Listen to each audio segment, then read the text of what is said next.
I play Goona, who is a football fanatic, but because she's a woman, is not allowed to play on the sacred turf.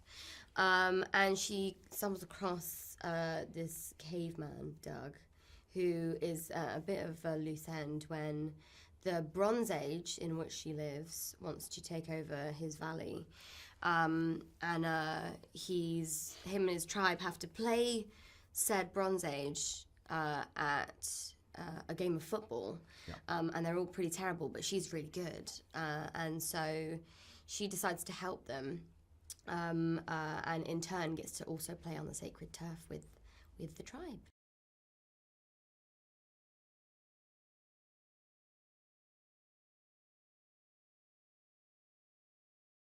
So Lord Nooth is the governor of the Bronze Age town, and he is kind of, apart from being physically very big, he is very pompous and puffed up and frustrated and self-important, and he's kind of the villain of the piece in lots of ways. He wants to, he's got a sort of ploy to get as much bronze as he can,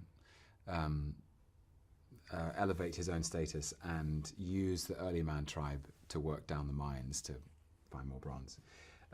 But he's wrong-footed by the pluckiness of Doug and his fellow men and women.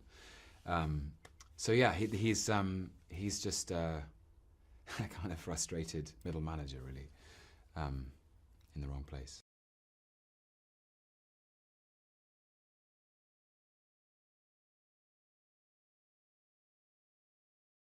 From an actor's point of view, the main difference is that your facial expressions and your body language has been stripped away, and you're forced to use your voice and only your voice, which sounds easier than it is. I think I rely a lot on my facial expressions and my body language when conveying particular emotions, and then, you know, when you're in the booth and you're trying to channel it all into your voice and you listen to it back and you think, actually, that doesn't sound anything like I would have thought it did. So it's just a completely new set of skills that I had to learn, but thoroughly enjoyed doing. And Nick is so wonderful at getting the right performance out of you and staying with it, and just extremely encouraging and knows.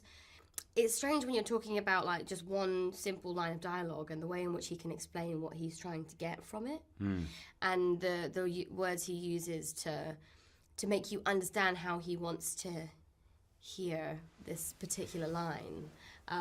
It's very, very interesting, and I'm very grateful to be working with him on this.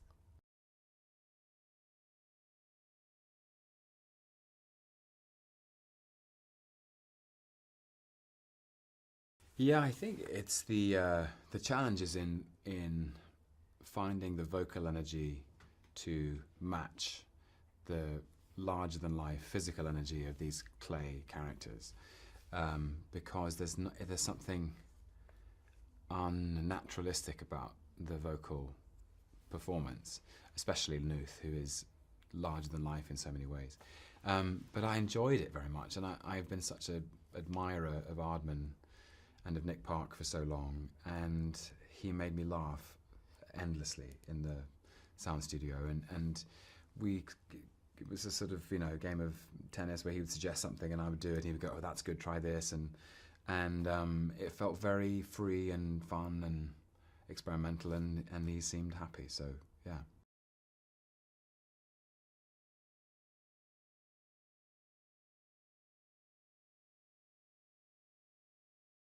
I'm from Bristol, which is where the Aardman Studios is based, so it's been kind of surreal, to be honest.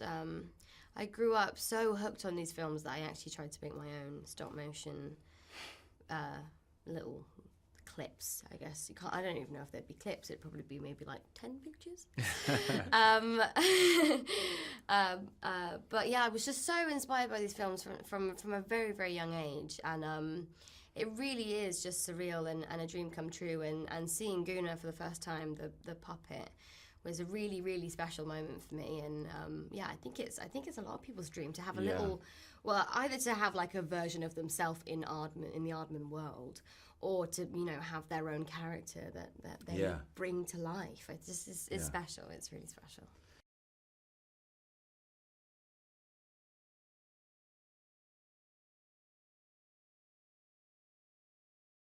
they're very touching, and they're actually more complex than they seem, and they're accessible from a child's perspective, and they're accessible from an adult's perspective, and both in their tone and their story and their sense of humour. And I think that's an extraordinary balance that they strike.